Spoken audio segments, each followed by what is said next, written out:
최경원이었습니다. KBS 제1라디오 4시 경제뉴스를 마칩니다. KBS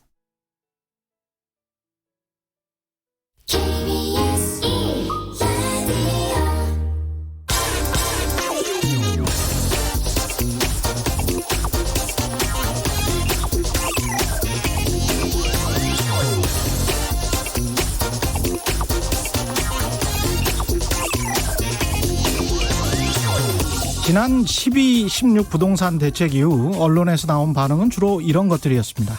강남에 집 사는 부자들은 대출 없이 집 사는 사람들이 대부분이어서 15억 원 초과 대출 전면 금지는 의미가 없다. 결국 현금 부자들만 강남 아파트를 사는 또 다른 역차별이다. 이른바 현금 부자들이 줍줍할 것이다. 이런 말인데요. 그렇게 됐나요? 제가 시장을 파악하기 위해서 자주 가는 부동산 중개업소들의 사이트가 있는데 여기에서는 오히려 지금 시점에 요건이 된다면 집을 파는 것도 나쁘지 않다는 조언들이 나오고 있습니다. 앞으로는 고가 아파트를 보유하는데 들어갈 비용이 많아진다. 팔려면 지금처럼 가격이 높고 기회를 줄 때 파는 것이 낫다는 그런 주장이죠. 오늘은 한 언론에서 이런 기사도 나왔습니다. 정부의 대출 규제를 피해서 집값이 오를 것이라고 전망됐던 서울 9억 원 이하 아파트의 실거래가도 하락한 것으로 나타났다는 보도입니다. 지난 1일부터 8일까지 거래 신고가 된 75건의 서울 지역 아파트 가운데 3억 초과 9억 원 이하 아파트 48건의 실거래 내역을 살펴보니까 60%가 정부 대책 전보다 가격이 떨어졌다는 내용이었습니다. 서울 아파트 가격 2020년 새해에는 과연 어떻게 될까요? 아직 속단하기는 힘듭니다. 그러나 서울의 폭등한 집값이 장기적으로 서서히 하락하는 것이 나라 경제에는 낫다. 그리고 불평등 완화에도 도움이 될 것이라는 데는 별 이견이 없겠죠? 안녕하십니까. 세상에 이익이 되는 방송 최경영의 경제쇼 출발합니다. 저는 진실탐사 엔터테이너 최경영입니다. 유튜브 오늘은 생방송입니다. 지금 들어오십시오.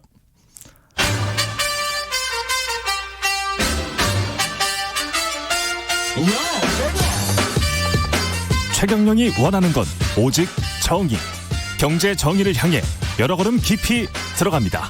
최경영의 경제쇼. 네, 어제였나요? 유시민 노무현재단 이사장이 나왔을 때 정부의 소득주도 성장 정책이 만약 정세균 총리가 들어오고 나면은 성장률을 좀 생각하는 쪽으로 바뀌지 않을까? 제가 그런 질문을 했었는데 유시민 이사장 생각은 그거 아니다. 소득주도 성장 정책으로 밀고 나가야 된다. 뭐 이런 것이었습니다. 오늘 초대 손님은 생각이 좀 많이 다를 수도 있을 것 같습니다. 다양한 의견을 듣고 판단은 시청자 여러분이 하시라는 뜻에서 이분 모셨습니다. 윤창현 서울시립대학교 경제학부 교수 나오셨습니다. 안녕하세요. 예, 안녕하십니까. 예, 먼저 청취자들의 이해를 돕기 위해서 교수님에 대해서 간단히 소개를 드리면 지난 정부 때 이제 한국금융연구원장, 공적자금관리위원회 민관위원장 역임하셨고요. 예. 제가 언론에서 보니까 자유한국당 영입 인재로 뭐 됐었다 뭐 이런 기사도 봤습니다. 1차 영입 대상 중에 하나였습니다. 여러 명이었는데. 원래 한 30여 명 정도 좀 얘기를 했었는데 많이 줄었습니다. 가보니까 저도 잘 몰랐는데. 그래서 하여튼 그렇게 언론에 나왔는데 조금 뭐 다른 일도 있고 그래가지고서 좀 이제 잊혀져 가고 있는 건 아닌가 그런 생각이 듭니다.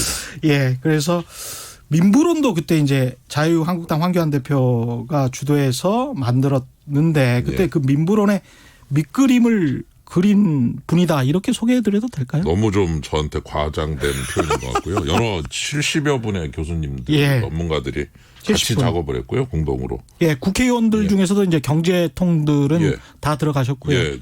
기획재정부에서 일했던 그런 저기 공무원, 고위공무원들 출신들 들어가시고 그래서 뭐 여러 명의 합작품인데 감히 제가 뭐 그림 그렸다 이렇게 얘기하는 건 좀. 그 중에서 이제 분과가 좀 나눠져 있었죠. 어떤 분과를 맡죠? 저는 이제 활기찬 시장 분과였는데요. 활기찬 시장 분과. 시장분과위원회 그래서 줄여서 활시위라고 불렸어요. 활시위. 잘해보자는 뜻이었습니다. 그렇죠. 뭐 시장 경제가 활기차야죠. 그거는 뭐 누구나 다 인정하는 것이고요. 민부론의 자우리가 이제 참여했던 저자들 중에 한 그렇죠. 분입니다. 그래서 민은 이게 누구를 말하는 건지 이게 사실은 질문이 서울대학교 학생이 황교안 대표에게 한 질문이기도 합니다. 그렇군요. 민은 누구를 말하는 겁니까? 그렇죠. 이제 뭐 사실 이제 이게 국부론이라고 하는 그 유명한 저작의 아담 스미스, 아담 스미스의 저작을 이제 일종의 패러디를 조금 했다라고 볼 수 있겠지만 거기에만 사는 국가가 사실은 정부가 아니라 이제 전체 국가거든요. 그렇죠. 정부와 시장, 또 정부와 민간이라고 하는 이제 경제 주체들 모두 잘 돼야 되는데. 다만 이제 이 정부 들어와서 좀 정부가 너무 앞에 나서고 민간 쪽이 위축이 되는 거 아니냐. 특히 이제 민간이라 하면 이제 기업이라고 봐야 되겠죠. 그래서 그 기업 부분을 포함한 민간 부분이 주가 되고 정부가 뒤에서 지원을 하는 좀 그런 정상적 경제 운영으로 다시 한번 가보자. 그래서 그 과거로 돌아가자. 자꾸 이렇게 얘기하시는데 과거가 아니라 저는 미래로 간다고 생각을 하고요. 여러 가지 시행착오를 거치면서 더 좋은 방향을 모색하는 과정 중에 나온 그런 논의다 이렇게 볼 수 있겠습니다. 여기서 그 말하는 민은 그러니까 이제 기업이 주도하는 민간 시장. 그렇죠. 이렇게 이해하면 되겠습니까? 이제 또 근로자 포함해서 민간이 주도를 하고 정부의 역할이 이제 지금보다 조금 덜 적극적이 되는 면도 포함하고 세금 같은 거라든가 이런 부분도 좀 이제 민간이 더 좀 잘 일할 수 있도록 좀 지원하는 방향으로 가야 되는데 좀 작은 정부 쪽을 지향해야 된다. 그렇죠. 이제 좀 규제 완화 같은 것도 들어가 있고요. 예를 들면 이제 아주 간단한 게 2018년 19년 보면은요. 대략 그 해외로 나간 돈이 500억 불, 그리고 해외로 투자된 돈, 우리나라 기업이, 그리고 밖에서 들어온 돈이 170억 불 정도 돼요. 3분의 1입니다. 그럼 저는 이제 이걸 보고 발로 하는 투표라고 표현을 하는데 행동으로 의사 표현을 하는 거죠. 기업들이 너 너무 힘들다. 그럼 이제 밖에다 투자하는 거죠. 그러니까 밖으로 이제 우리나라 기업이 밖에 투자한 게 500억 불, 그러면 거의 한 60조 원 다 되고. 그 다음에 이제 들어온 돈은 170억 달러니까 한 20조 원. 반론을 펴본다면 수출 주도의 한국형 경제에서 밖에 나가서 시장을 개척한다 이렇게 볼 수도 있는 거 아닙니까? 뭐 그렇게 되면 좋죠. 근데 문제는 안으로 들어오는 게 너무 적다는 거죠. 안으로 들어오는 게 너무 적다. 떠나는 손님은 많고 들어오는 손님이 없다면 그건 손님들이 전체적으로 좀 우리가 좀 옛날만 같지가 않다라고 보고 있는 거고 이제 최근에 뭐 솔베이라는 화학업체 솔베이라는 유명한 그 벨기에 쪽에 중심이 된 화학업체인데 결국 이제 한국에 옛날에 이제 새만금에다가도 투자를 했던 회사인데 검토를 하다 결국은 싱가포르로 발길을 돌리는 일이 있습니다. 이유가 이제 여러 가지가 있는데요. 그래서 이제 결국 그런 식으로 뭔가 그 기업 부분에 대해서 너무 좀 힘들어지고 있는 것이 아니냐.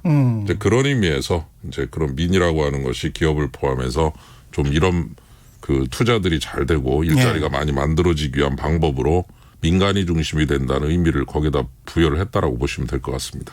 근데 또 한 번 반론을 펴자면 화학업체 같은 경우에 이제 들어와서 환경오염을 시키거나 이른바 이제 먹튀를 하는 기업들도 꽤 많았단 말이죠. 해외 기업들도. 그래서 무분별하게 규제를 하지 않고 그냥 무조건 받아들이는 게 꼭 그야말로 민을 위해서 좋을 것인가 그런 생각도 듭니다. 규제라고 하는 것은 이제 항상 그 고민을 해야 될 게 있습니다. 즉 남들하고 비교를 좀 해봐야 되는 거죠.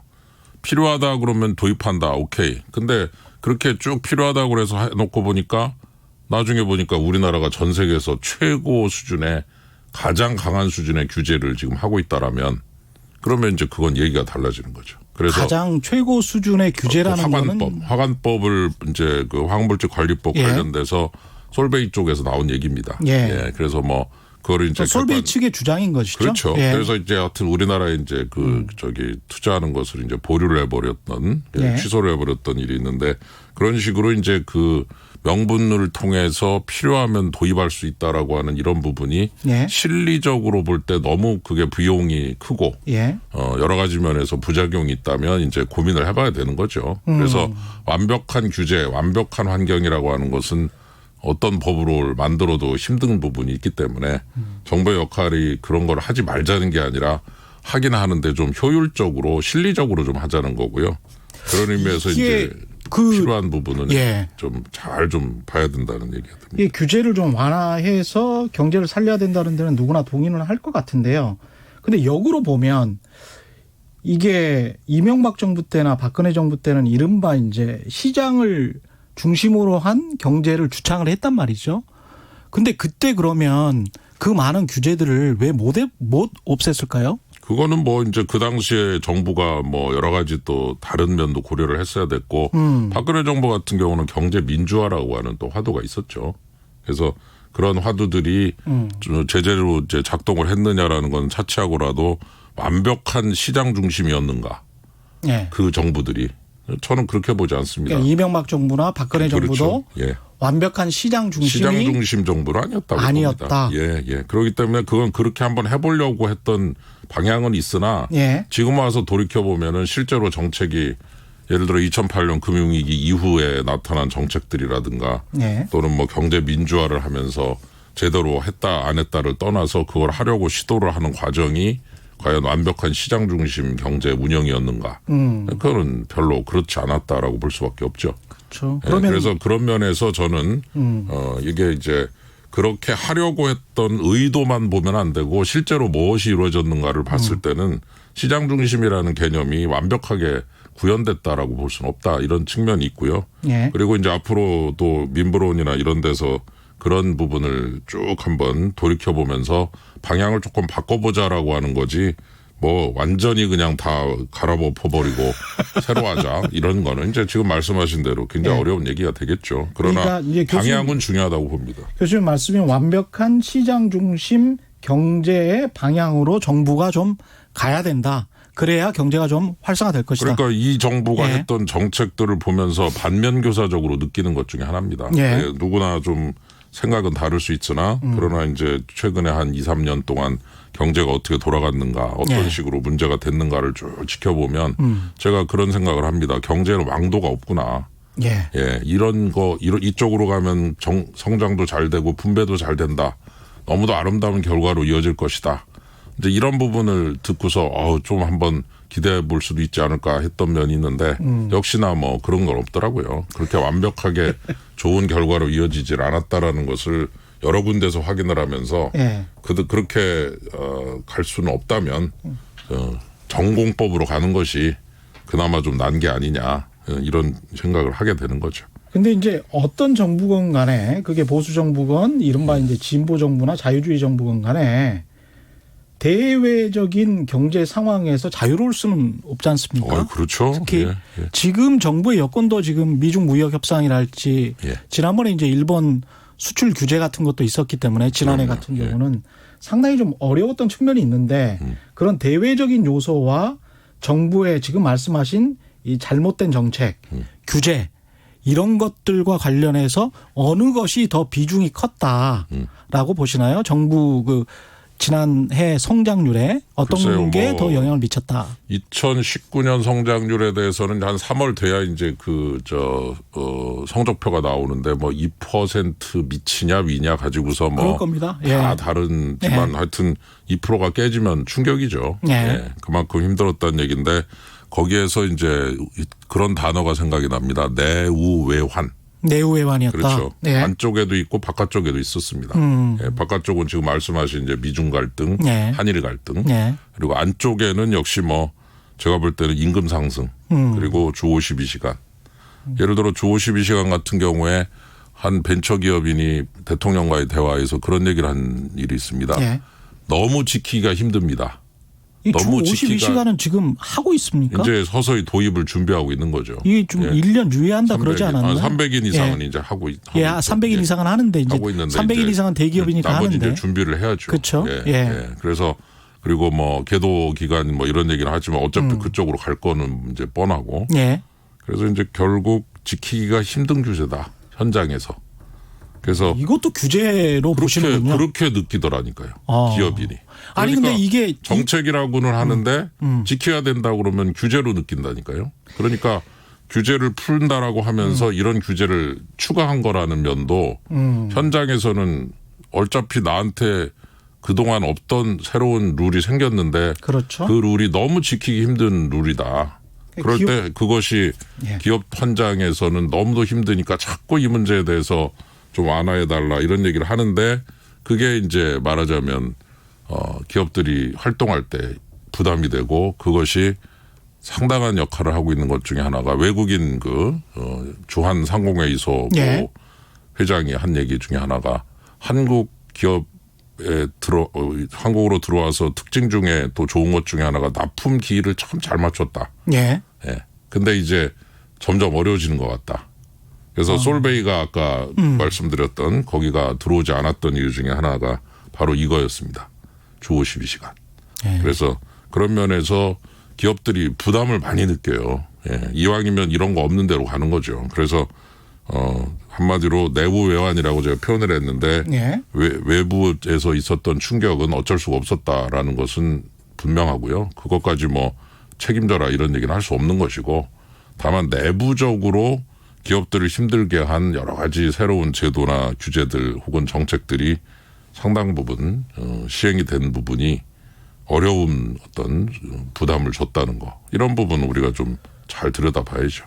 이게 지금 또 반대되는 측면에서 보면 아까 임금 상승이라고 말씀하시는 거는 최저임금. 최저임금이 인상이 되면 이제 예. 그 위쪽도 좀 영향을 받고요. 예. 그다음에 이제 뭐 외식업이라든가 예. 혹은 또 뭐 다른 여러 가지 케이터링 같은 걸 하는 회사들 같은 경우에는 이제 직원들 많이 쓰거든요. 예. 예. 역시 인건비 상승이 상당하고 프랜차이즈를 운영하는 또 그런 중견기업들 제가 거기 임원들도 좀 만나서 얘기를 해봤더니 프랜차이즈 가맹점들이 너무 힘들어져서 그런 부분에 대해서 본사도 어쩔 수 없이 좀 같이 이렇게 분담을 좀 하다 보니까 이익이 그냥 확 줄었다는 거예요. 그래서 어디라고 제가 얘기를 안 할 텐데. 아니 임금 상승이 그렇게 많이 됐으면 이제 소득이 늘었어야 되는데 정부의 통계를 보면은 5분위 소득 그러니까 상위 20%의 소득은 꽤 많이 늘었는데 지난 1, 2년 동안 오히려 뭐 하위 20% 40%는 별로 늘지를 않았거든요. 네, 그런 거기에 면이죠. 관해서도 또 자유한국당은 굉장히 또 비판을 하고 있는데 기업이 부담이 될 정도로 임금이 상승이 됐다면 소득이 늘어야 되는데 왜 소득이 안 늘었을까요? 하위 같은 경우에요. 예. 일자리를 잃은 분이 많아요. 평균 수준이거든요. 예. 예. 그러면 일자리를 잃은 분들은 소득이 마이너스 100%가 된 거 아닙니까? 그러니까 당연히 그분들은 이제 정부에서 제공하는 이전 소득들 여러 가지 이제 뭐 실업급여라든가 이런 것들을 받으셨겠지만은 그러나 역시 일자리를 유지하면서 받는 월급이나 급여보다는 못하죠. 예, 작은 식당이든 뭐 이런 데라도 자신 일자리가 있으면은 소득을 많이 그나마 챙길 수 있는데 그게 없어지면 아무래도 정부에서 보조받는 게 자기가 받던 것보다 100%는 안 될 거 아닙니까? 그래서 수치로 보면은 실업률이나 평균, 고용률은 박근혜 정부하고 비슷하지 않습니까? 조금 실업률은 나빠졌고요. 예. 그리고 이제 통계를 이제 조금 보면은 뭐 여기 숫자가 많은데 뭐 이제 너무 복잡하니까 간단하게 말씀드리면은 예. 11월 같은 경우에 33만 명이 늘었는데요. 네. 일자리가 1년 전 대비 60세 이상 일자리가 40만 개가 늘었습니다. 그러면 일자리 전체 상승 33만, 60세 이상 상승분 40만 8천. 예. 그러면 33만하고 40만 하면 7만 아닙니까? 예. 예, 다른 연령대에서 7만이 줄은 거예요. 60세 이상 인구도 많이 늘었잖아요. 20세 이상 인구가 늘었더라도 그분들이 지금 은퇴할 나이에 있는 분이 40만 개가 늘었다는 거는 그리고 예. 전체 일자리 증가분이 33만인데 60세 이상이 40만이면은 40대가 지금 마이너스 18만, 예. 30대가 마이너스 2만. 40대 인구는 줄었고요. 40대는 인구가 줄었어도 이렇게 18만씩 일자리가 그것보다는 줄었다고 더 많이 하는 거는 줄었는데요? 많이 줄었죠. 그래서 아니 그러니까 40대 인구가 지금 말씀하신 그러면 인구 줄은 사람이 다 전부 다 일자리 줄은 걸로 다 그대로 연결됐다. 아니 그거는 뭐 알 수가 없죠. 그건 알 수가 없잖아요. 그건 알 수가 새로운 없는데. 일자리 생기면 새로 근데 이제 취직을 했으면 인구와 관련해서 이제 60세 이상 그래서, 인구에 관해서 예. 그렇게 말씀을 하시니까. 그래서 제가 여쭤본 거고요. 40세 이상 인구가 지금 한 10만 정도 줄었습니다. 근데 일자리는 18만 줄었어요. 제가 예. 보여드릴 수 있어요. 예. 예, 결론은 예. 많이 줄었습니다. 40대가. 그래서 그리고 60대는 많이 늘었습니다. 40만. 그리고 65세 이상이 24만이 늘었어요. 그렇군요. 예, 그러면은 60세에서 64세까지가 16만이 늘고 11월 기준. 그래서 40만인데 지금 이분들이 65세 이상이 24만 명이 늘었는데 이게 지금 제대로 된 일자리로 세금을 잘 내는 아주 훌륭한 정규직 일자리라고 보시는지는 모르겠지만 저는 뭐 별로 그렇게 보고 싶지는 않죠. 그렇지는 않겠죠. 그래서 이제 결론적으로. 근데 정규직 일자리를 정부가 제공할 수는 없지 않습니까? 그렇죠. 그러니까 이제 기업이 투자를 해야 되는 건데. 당연히 그렇죠. 근데 기업이 그러니까 그 투자가 안 되니까 이렇게 된 거니까. 그렇죠. 잠깐만요. 어떻게 이제 봐야 되느냐가. 박근혜 정부 때도 그렇고 이명박 정부 때도 그렇고 줄푸세라는 정책을 취했습니다. 예. 그건 하겠다고 했죠. 하겠다고 했죠. 하겠다고 했죠. 뭐 제대로 뭐 하지도 못했고. 그때 당시에도 투자금 투자 유보금이 굉장히 많았어요. 기업들의 투자 유보금은 그때도 500조, 600조였고 지금도 이제 700조로 늘어났는데 투자 유보금이 그때 당시에 만약에 급격하게 줄어들었다면 기업의 투자 촉진 방안을 잘해서 기업의 투자가 늘었다라는 그 논리가 성립을 하는데 기업의 투자 유보금은 계속 줄지는 않고 늘고만 있고 기업은 자금을 가지고만 있는 상황에서 어떻게 그러면 정부가 노인들에게 굶어 죽을 수도 있는데 이전 소득을 이전시키지 않고 정부가 단기 일자리를 제공하지 않고 그럼 60세 이상은 그냥 놔둬야 됩니까? 글쎄, 참 얘기를 너무 여러 방향으로 화살을 여러 명으로 너무 열어놓는 것 같으신데. 아니 기업의 좀 포커스를 하시죠. 기업의 투자 자금. 기업 얘기하는 겁니까? 아니면 60대 이상 일자리를 얘기하는 겁니까? 그럼 기업의 투자 유보금은 왜 이렇게 계속 늘기만 하는 겁니까? 투자 유보금이라고 하는 거는요. 예. 착각을 하시면 안 되는 게 지금 기업에 잠겨 있는 현금이 아니에요. 그건 저도 알고 있습니다. 잘 아시잖아요. 근데 그거를 그렇게 얘기하시면 안 되죠. 아니 근데 그 수치가 여태까지 수치 자체가 한 번도 준 적이 없어요. 아니 그래서 여태까지 그렇죠. 그거는 인정하시죠. 2019년에는 영업이익이 많이 줄었어요, 기업에. 아니 그러니까 그 기업 투자 유보금이라는 건요. 영업이익에서 세금 내고서 순익에서 배당 빼고 나머지 돈을 더한 숫자입니다. 맞습니다. 여태까지 잘 아시겠지만 회계학에서 번역 제일 잘못한 단어가 바로 투자 유보금인데. 맞습니다. 그 유보금이라는 말이 그거를 그냥 현금으로 두고 있다는 뜻이 아니라 여태까지 번 돈의 합계를 산술로 더한 숫자고 실제로 그 돈으로 자산도 매입한 것도 있고 여러 가지 면에 다 대차대표상에 자산 쪽에 다 썼기 때문에 그 돈을 기업이 들고 있다라고 가정하는 것은 이제 문제가 있는 것이고. 아니 그러니까 작년도에 영업이익이 많이 줄었기 때문에 지금 투자도 위축이 됐고 일자리도 못 만들었는데 지금 60세 이상 일자리는 40만 개나 늘어났다. 그러니 일자리를 많이 늘었다고 얘기는 하는데 이 일자리는 세금을 내는 일자리가 아니라 세금에서 지원을 받는 일자리고. 맞습니다. 30대나 40대 분들의 일자리는 세금을 내는 일자리 아니겠어요. 상대적으로. 그런 분들이 좀 많아지고 그래야 세금도 많이 내시고 그럼 그 돈을 정부가 받아갖고 또 어려우신 분도 도와드리고 또 이런 것도 하는데 지금 이거는 어떻게 보면 세금 내는 일자리는 줄고 세금에서 지원받아서 만들어진 일자리가 늘어난 이 두 개는 조금 제가 봐도 좀 문제가 있다. 이제 그런 얘기를 하고 싶은 거죠. 올해는 어떻게 보십니까? 올해는 이제 상당히 엇갈립니다. 2020년에 대해서 이제 제가 쭉 그 경제 예측을 한 걸 봤더니 재미있는 현상이 두 그룹으로 탁 나눠져요. 그러니까 2019년 그리고 20년을 놓고 간단하게 얘기해서 더 나빠진다 그룹이 하나가 있어요. 예를 들어 투자증권, NH투자증권, 메릴린치, 이런 LG경제연구원, 그걸 대표로. 더 나빠진다는 게 경제성장률. 그렇죠. 성장률 기준으로. 그래서 1.8에 1.6, 1.8에 1.7 이런 식으로 2020년에 대해서 2019년, 그러니까 작년 올해죠. 아직 새 초반이라 제가 작년 올해 가자 헷갈리는데 하여튼 19년보다 20년이 나빠진다 그룹이 하나 있고 또 한 그룹은 19년보다 20년이 좋아진다 그룹이 있습니다. 그런 것 같습니다. 한국은행이라든가 또는 금융연구원, IMF.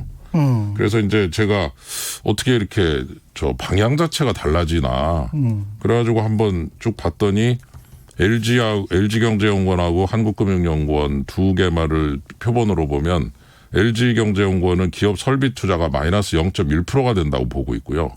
그리고 한국금융연구원은 플러스 3.6%로 보고 있어요. 그러니까 거기에서 차이가 나는 거죠. 그렇죠. 그러니까 물론 다른 것도 있지만 이제 설비 투자가 상승세로 돌아서느냐 하락세로 가느냐를 서로 엇갈리는 거예요. 지난해 설비 투자가 계속 감소했었죠. 감소했었죠. 예. 네. 그래서 이제 올해 반등한다 그렇게 가정을 하면 좋아진다고 나오고 예. 2.0, 2.3으로 예. 금융연구원이 작년 2.0, 올해 2.3인데요.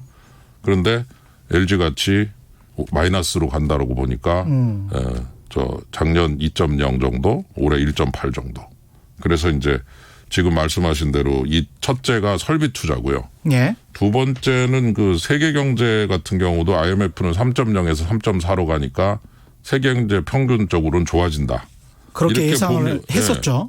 했는데 예. 또 이란도 터지고 게다가 이제 미국, 일본, 중국은 나빠진다로 또 보고 있어요. 맞습니다. 예. 예. 그래서 예.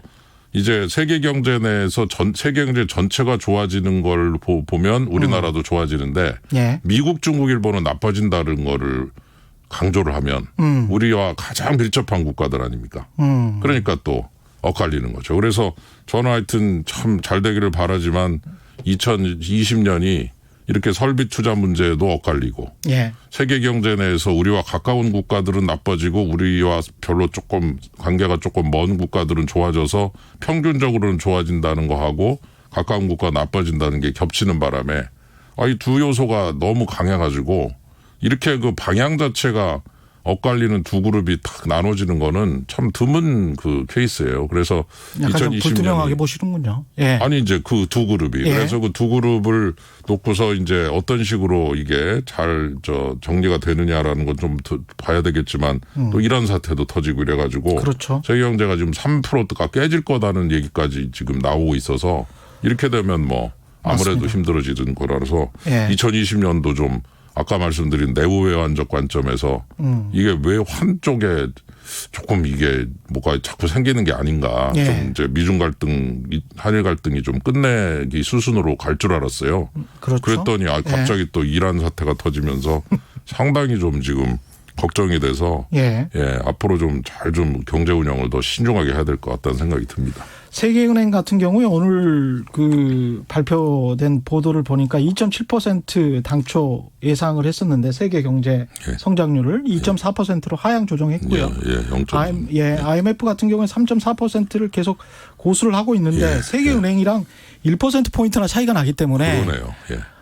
이거는 좀 낮추지 않을까 언젠가는 뭐 그런 생각이 듭니다. 1월은 좀 1월 그러니까 10월에 발표하고요 작년 그리고 1월에 살짝 하고 4월에 조금 심층 말하자면 분석을 해서 발표를 하기 때문에 IMF 거는 이제 10월은 내년도 의미가 있고 또 1년이 해가 바뀌어서 4월이 되고 나면 그 숫자가 상당히 좀 의미 있는 숫자가 나오니까 조금 기다려야 되겠지만 전체적으로 이제 그런 건 있는 것 같아요. IMF 그 예측치의 특징은 처음에는 높고 자꾸 내려갑니다. 근데 그게 아주 굉장히 그 패턴이 일정해요. 그래서 저는 IMF가 처음에는 잘 되기를 바라는 마음으로 예측치를 발표한 후에 시간이 지나면서 이제 현실을 인식하면서 이제 제대로 된 숫자를 내는 것이 아닌가. 그래서 처음에 만드는 숫자는 좀 바램이 섞여 있는 것 같다. 이런 농담을 하는데 실제로 대부분 처음에 발표한 숫자보다 좋아진 케이스보다 처음에 발표한 숫자보다 나빠진 경우가 훨씬 더 많습니다. 그래서 그렇습니다. 그건 정부도 계속 그랬었고요. 그래서 이제 경제 예측이라고 하는 것이 이렇게 바람을 담으면은 좀 이제 헷갈리는 면이 있는데 그렇습니다. 어쨌건 올해도 즉 2020년도 이거 영 쉽지가 않을 것 같아서 좀 상당히 걱정이 많이 되고 있습니다. 정부가 규제 측면에서 조금 더 기업의 규제를 완화하는 측면으로 가야 된다 이런 말씀을 해주셨고요. 지금 현재 정부가 앞으로 이제 경제 성장 그다음에 경제 활력을 좀 더 불어넣기 위해서 어떤 측면을 좀 했으면 한다 이런 말씀을 좀 해주십시오. 뭐 참 여러 가지 면이 많은데요. 그 하나 좀 분명한 것은 이제 그 우리나라에서 활동을 하고 있는 많은 기업들이 있어요. 근데 기업들이 한국에서 이제 상업을 하고 커서 이제 많이 큰 기업, 좀 적게 큰 기업 많이 있지만 기업들이 한국 국가에서 컸으니 이제 우리가 시키는 대로 해라 혹은 우리 경제 내에서 역할 좀 많이 해라. 이거는 괜찮지만 동시에 그 기업에 대해서 좀 고객으로 생각하는 마인드가 좀 필요할 것 같아요.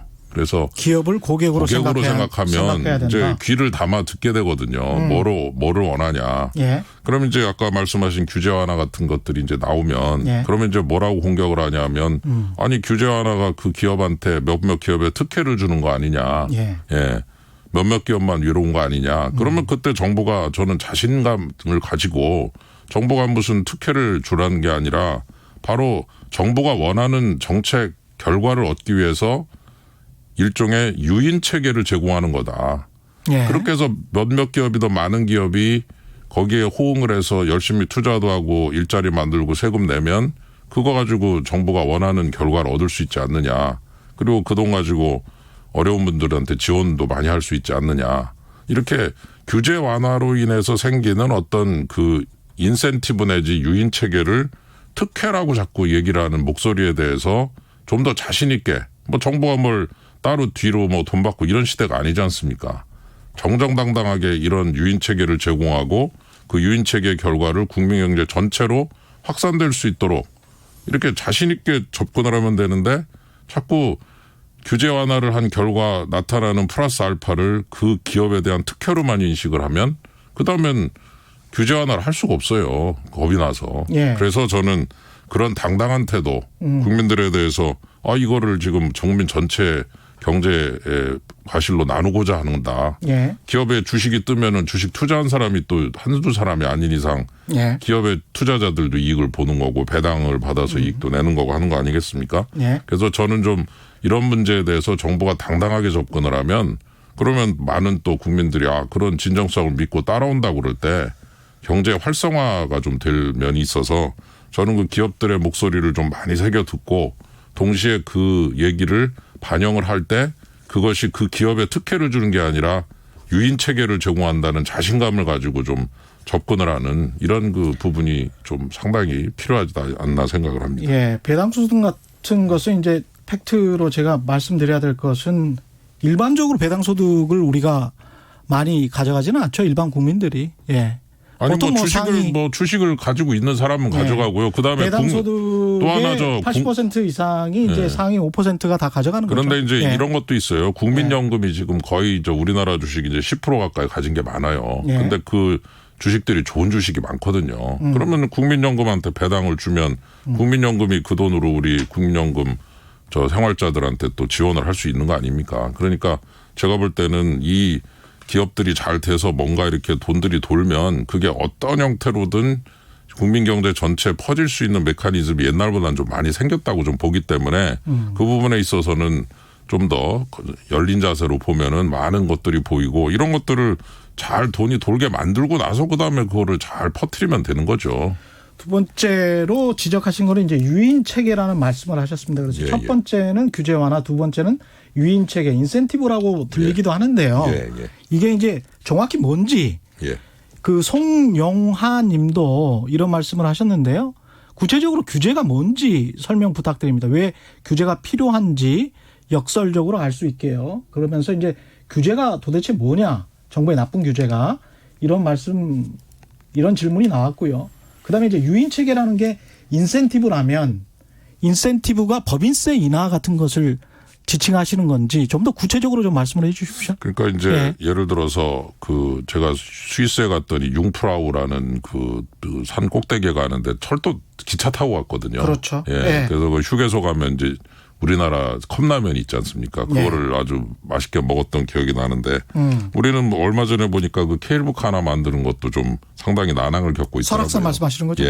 그래서 산을 밟고 올라가면은 친환경이고 케이블카 타고 올라가면은 환경에 반하는 것인지는 모르겠지만 그런 것이 하나 되면은 우리나라 사람도 타지만 또 중국 관광객도 와서 많이 돈 쓰고 그 주변에 많은 또 여러 가지 그 역할들을 할 수 있는 여지가 생길 때 그 희귀식물들을 좀 어디 딴 데다 좀 잘 이렇게 보존을 하는 방법을 개발하면서 환경과 개발이라고 하는 것을 좀 더 일종의 그 조화를 이룰 수 있는 방법을 좀 개발한다면 좋지 않겠는가. 그러면 이제 그런 경우에 그 규제 완화를 해서 거기에 케이블카 사업을 하게 되거나 하는 기업들한테는 그게 이제 특혜가 된다고 하지만 그 돈을 잘 걷어가지고서 국민들한테 지원을 하면은 그런 면에서 좋은 게 아니냐. 그런 의미에서 유인체계라고 하는 것은 국민 경제를 살리기 위해서 규제 완화를 통해서 어떤 기업에게 유인체계를 제공하면 그 기업이 와서 투자를 할 거 아닙니까? 정부가 만드는 게 아니라. 이 자기 돈을 설악산 들고 케이블카 같은 경우도 박근혜 정부 때 계속 추진이 됐었는데 예. 그때도 인허가를 못 해줬었습니다. 하여튼 예. 옛날에 그랬다는 것을 제가 얘기하러 나온 게 아니라 지금 이 정부 내에서 예. 그런 거를 하면은 좋지 않겠느냐를 얘기하는 거죠. 좀 더 저 규제와 관련돼서 국민들이 야 이런 거는 확실히 좀 규제를 철폐해야 되지 않나라는 그런 예시 같은 게 있을까요? 글쎄요, 예. 이제 여기에 좀 너무 구체적인 얘기를 하기는 좀 죄송하지만 하여튼 예. 4차 혁명 관련한 여러 가지 규제들이라든가 드론이라든가 등등 포함해서 예. 저는 찾아보면 많이 있다고 보고요. 그리고 그런 그 과정에서 규제가 풀리면은 당장 그 분야에 투자할 수 있는 자금이 대기하고 있는 규제 같은 것들. 예. 예. 그런 것들이 이제 은근히 또 있더라고요, 보니까. 그렇죠. 예. 그래서 그런 것들을 이제 어디라고 특정을 얘기하면 좀 죄송해서 그냥 일반적으로 얘기를 하고 싶은데. 최대한 구체적으로 좀 말씀해 주시면 좋은데. 그러니까 이제 그게 어느 구, 어느 무슨 부동산 이렇게 얘기하면 좀 이상하니까. 예. 그래서 결론은 하여튼 그런 게 분명히 있습니다. 그래서 그런 부분에 대해서 규제를 완화할 때 그 해당 기업이 들어와서 투자를 할 때 그 기업한테 특혜를 준다고 얘기하는 식의 예. 그런 거를 좀 뚫고 나갈 수 있는 어떤 명분을 만들고 논리를 만들면은 그게 정부가 무슨 어떤 옛날식으로 뇌물 받고 이런 게 아니잖아요. 그게 아니고 다 보는 앞에서 투명하게 결정을 해서 좋은 방향으로 유지가 됐을 때 그것이 유인체계 제공이 된다. 그래서 결국 그거를 통해서 정부가 세금을 더 거두고 일자리가 많이 만들어지면 복지 지출 줄어드는 것이고 네. 세금이 더 거치면 더 많은 분한테 지원이 되는 거 아니겠습니까? 정부의 취직이 부동산 규제, 재건축 규제에 관해서는 어떻게 생각하십니까? 글쎄요. 저는 이제 이 부동산에 대해서는 참 이 복잡하다고 하는 말씀을 드릴 수밖에 없는데 하나만 말씀드리면요. 그 2009년 9월 우리나라 총통화 M2라고 하는데요. 현금 플러스 예금이 돈이거든요. 예. 예금 통장에 찍힌 잔액들을 다 더했다고 보시면 되는데 예. 이 돈이 1530조였습니다. 예. 근데 10년이 지난 2019년 9월 말 이 M2 총통화 지표가 2855조입니다. 예. 10년 만에 87%가 증가를 했어요. 돈이. 예. 예. 근데 1년에 7% 가까이 증가를 했는데 우리가 물가가 통화량에 비례하지 않느냐. 그러면 통화량이 7% 증가했으면은 연 7%면 물가도 한 7% 늘었어야 되는 거 아니냐. 근데 물가 상승률은 2%대, 1%대입니다. 작년은 0.4%고. 그러면 돈이 잘 안 돌았다는 얘기예요. 처음에는. 예. 금융위기 이후에 돈을 풀 수밖에 없었고 그렇게 해서 경제를 부양하는 쪽으로 유지하는 쪽으로 가고 두 번째는 미국이 금리를 계속 내리는 상황에서 전 세계적 금리 인하 추세 속에서 우리나라도 그 추세를 따랐던 것인데 문제는 그 사이에 돈이 2배나 늘은 겁니다. 근데 예. 물가는 별로 안 오르는 게 다른 나라에서 수입을 할 수 있는 물품들은 가격이 많이 안 오릅니다. 왜냐하면은 그렇죠. 예. 우리나라에서 조금 가격이 오르면 외국에서 사오면 되니까. 그렇죠. 예. 근데 부동산은 못 사와요. 사올 수가 없잖아요. 외국에 싼 부동산이라고 배 싣고 올 겁니까? 그렇기 때문에 전 세계적으로 돈이 늘어나면은 공산품 가격이나 물가는 상당히 안정돼 있는데 유독 부동산만 그 돈에 비례해서 막 증가를 하는 이런 현상이 전 세계적으로 나타난 거죠. 예. 그래서 저는 처음에 돈이 좀 안 돌던 돈이 돌기 시작하더니 지금 주식이라든가 기업 투자라든가 이런 쪽으로 가려고 보니 지금 확실하게 이익을 내기 어려운 분야가 너무 많으니까 결국 이 돈이 가장 확실하다고 느끼는 분야로 확 물꼬를 터버린 게 아니냐. 그러면은 그런 그 돈이 뒤에 뒷받침이 되는 분위기 속에서 이 부동산이 지금 오르고 있기 때문에 예. 그 부분을 갖다가 막 뚝을 갖다가 다시 막을 거냐. 그러면 지금 경제가 어려워지고 힘들어지는데 또 금리를 떨어뜨릴 생각을 하고 있지 지금 올릴 생각은 안 하니까 예. 한국은행은 지금 막 물을 지금 막 그냥 하류로 내려 보내는데 예. 그 물이 저 기업이라든가 생산 분야로 가지 않고 그만 부동산 분야로 그 물이 그냥 향해서 가는 거죠. 많이 그러면 갔죠. 예. 제일 그럼 그럴 때 그럼 물을 그러면 차단할 거냐?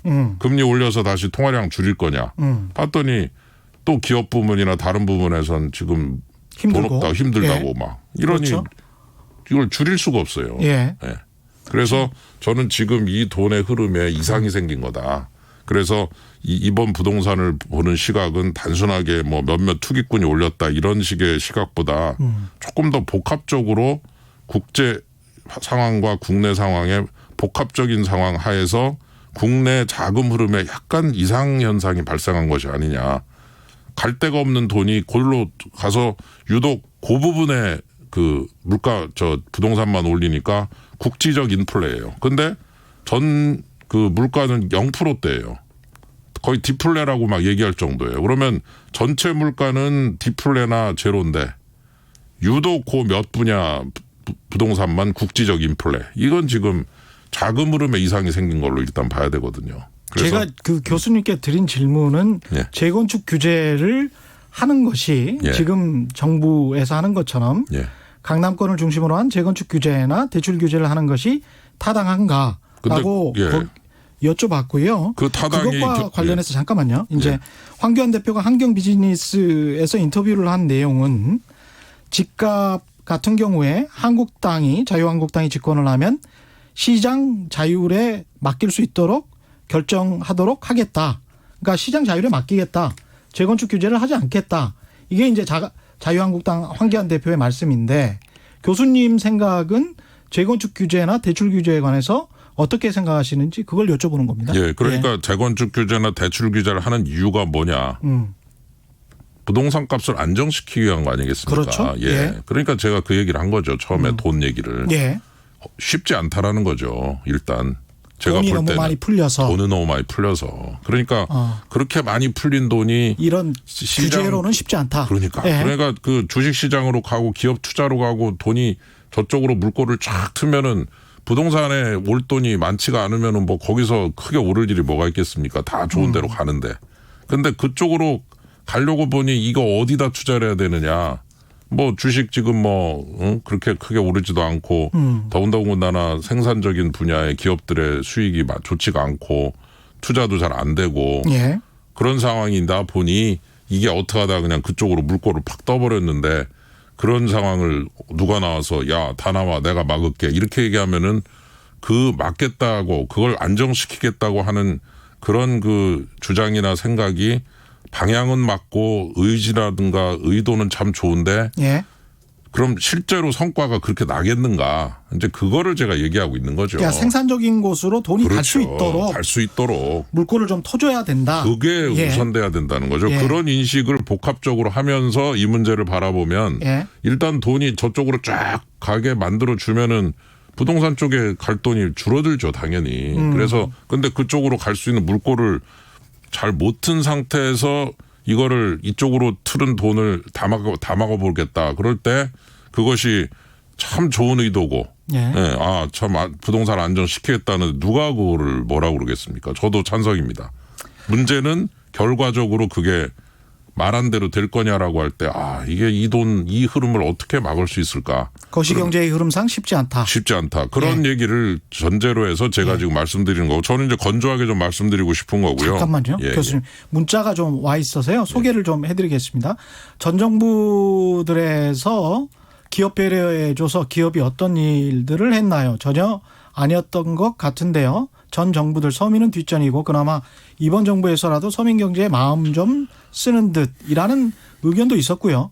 5374님은 제조업의 43년째 생산 근로자입니다. 말씀 공감합니다. 정책들이 가려운 곳을 목 긁어주는 느낌입니다. 이런 말씀을 하셨습니다. 예, 대표적으로 찬성과 반대 두 가지 의견을 소개를 해드렸습니다. 제가 54분 20초에 끊어야 되는데 어이구야 그렇게 됐네요.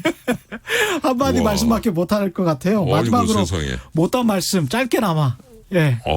저는 한 10분, 15분쯤 지난 것 같은데. 금방 가죠. 30초밖에 안 금방 가요. 가네. 충격입니다. 예. 하여튼 정부에게 꼭 이것만은 좀 하자. 그 경제를 생각해서 이런 말씀을 좀 해 주십시오. 진앙자와 이렇게 그냥 아주 열띠게 하다 보니까 너무 그냥 열심히 제가 한 것 같은데. 역시 뭐 제가 볼 때는 중국의 중국제조 2025 10개 분야 딱 그 정리해서 10년 후에는 한국을 제치고 20년 후에는 독일을 제치고 거꾸로네요. 2025년 5년 후에는 한국 제치고 예. 독일 제치고 그리고 미국까지 제치겠다.